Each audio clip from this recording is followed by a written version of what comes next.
MNS news में आप सभी का स्वागत है। मैं वैष्णवी। आइए नजर डालते हैं भंडारा की कुछ खास खबर पर। ओबीसी के लिए अलग कॉलम न होने पर जनगणना में भागीदारी नहीं होगी। भंडारा में ओबीसी का विरोध प्रदर्शन। केंद्र सरकार ने जनगणना के लिए जारी राजपत्र में ओबीसी के लिए अलग कॉलम नहीं दिया है, इसलिए ओबीसी के खिलाफ साजिश अब बर्दाश्त नहीं की जाएगी। ओबीसी संघर्ष समिति द्वारा 5 मार्च को भंडारा में आयोजित एक दिवसीय धरने में यह निर्णय लिया गया कि यदि जनगणना में अलग कॉलम नहीं होगा तो ओबीसी जनगणना में भाग नहीं लेंगे और न्याय के लिए देश भर में जोरदार विरोध प्रदर्शन किया जाएगा। जिला कलेक्टर कार्यालय के सामने धरने का नेतृत्व ओबीसी संघर्ष समिति ने किया। ओबीसी के धरने में भाग लेने वाले सांसद डॉक्टर प्रशांत पडोळे, ज्ञानेश्वर रक्षक, उमेश कारराम, रामचंद्र चकोले, अविनाश गायधने, कमलेश सार्वे, ओबीसी अन्य भाइयों और बहनों ने बड़ी संख्या में भाग लिया। सरकार जनसंख्या के अनुपात में ओबीसी को आरक्षण देने के लिए तैयार नहीं है। इस अवसर पर सांसद पाडोले ने सभी से एकजुट होकर केंद्र सरकार को प्रभावित करने के लिए अलग आंदोलन में भाग लेने की अपील की। 22 जनवरी 2026 की अधिसूचना के अनुसार जनगणना में कुल 33 प्रश्न पूछे जाएंगे। प्रश्न संख्या 12 में क्या आप अनुसूचित जाति जनजाति है जैसे प्रश्न पूछे जाएंगे। हालांकि अन्य पिछड़ा वर्ग ओबीसी से ये प्रश्न नहीं पूछा जाएगा। क्या आप ओबीसी है, यानी ओबीसी को अन्य सभी के साथ ही दर्ज किया जाएगा। अनुसूचित जाति और अनुसूचित जनजाति की तरह ओबीसी के रूप में अलग से कोई प्रविष्ट नहीं होगा। परिणाम स्वरूप ओबीसी की जनसंख्या का पता नहीं चल पाएगा। विरोध प्रदर्शन के बाद ओबीसी संघर्ष समिति के पदाधिकारियों ने सांसद प्रशांत पाडोले और जिला मजिस्ट्रेट को मांगों का ज्ञापन सौंपा है।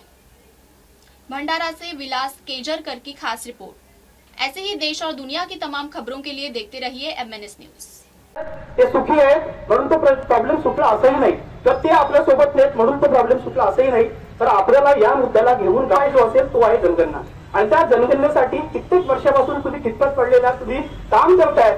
यामधले बरीच मंडळी सर्व ट्राईब आणि अनेक संघटनांचे कांशीराम जी असतील किंवा तिकडे लालू यादव असतील, शरद यादव या लोकांनी प्रश्न मांडले, पण आता खरी वेळ आलेली आहे आणि आता आपल्याला उठून पुन्हा लोकांपर्यंत जावं लागेल। आज कमी पडतो, आपण चर्चा करतो, आपल्यातच चर्चा ठेवतो, आपण प्रश्न समजून सांगत नाही, घरच्यांना सुद्धा समजून सांगत नाही आणि तिकडे घर घर मोदी हर हर मोदी असे प्रश्न आले ते लोकांना लवकर समजतात। डब्बा भेटणार आहे, टिफिन भेटणार आहे, हे गोष्ट लवकर समजते, पण आपल्या पोराच्या मुलाबाळाच्या भविष्यासाठी लाखो रुपयांची मदत होणार आहे हे आपण आपल्या पोराला सुद्धा समजवण्यामध्ये अपयशी ठरतोय।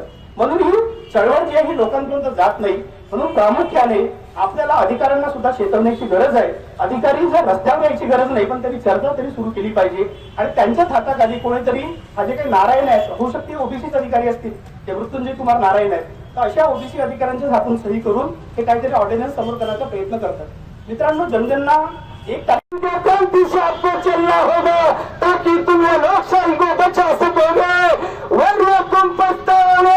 150 साल उन लोगों को है हुकुमशाही जाने को लगा है और एक दिन ये भी मैं भी जाने वाली हूँ कि आगे खड़ी है मनवादी और आगे खड़ी है भांडवलशाही। टाटा बिरला ममता कर रहे हैं, ये सब जो अन्ना वंशा करने उस बतंजरों के औलाद से कुछ लोगों की किया जा रहा है। ये हुकुमशाही, ये जो न्यायपालिका गुलाम हुई है और ये हमारी जो पत्रकारिता तुम्हारी मेहनत, ये मेहनत तुम्हारी बिकी हुई है।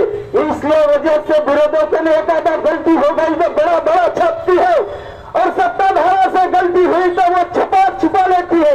ऐसी है तुम्हारी मेहनत, पत्रकारिता व्यवहार करती है, इन 4 लोगों के वजह से आ जाती है। ये भी कमजोर हो रही है।